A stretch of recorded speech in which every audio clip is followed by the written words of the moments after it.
புதுக்கோட்டை மாவட்டம் திருமயத்தை அடுத்த கடியாப்பட்டி கிராமத்தில் காணும் பொங்கல் திருநாளை முன்னிட்டு மாட்டு வண்டி எல்கை பந்தயம் வெகு விமர்சையாக நடைபெற்றது. இந்த போட்டி சிறிய மாடு, பெரிய மாடு என இரு பிரிவுகளாக நடைபெற்றது.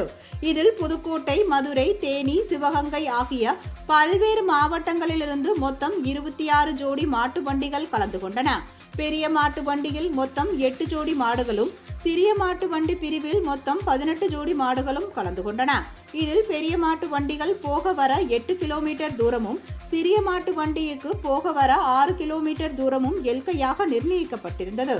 கடியாப்பட்டியில் தொடங்கிய போட்டி ராயபுரம் வரை நடைபெற்றது. மாடுகள் 4 கால் பாய்ச்சலில் போட்டி போட்டுக் கொண்டு துள்ளி குதித்தும் சீறி பாய்ந்தும் சென்றது பார்வையாளர்களின் கண்களுக்கு விருந்தாக அமைந்தது. போட்டியை காண மாவட்டத்தின் பல்வேறு பகுதிகளிலிருந்து வந்திருந்த ஏராளமான பொதுமக்கள் சாலை நெடுகளிலும் இருபுறங்களிலும் நின்று மாட்டு வண்டி சாரதிகளையும் கைதட்டி ஆரவாரத்துடன் உற்சாகப்படுத்தினர்.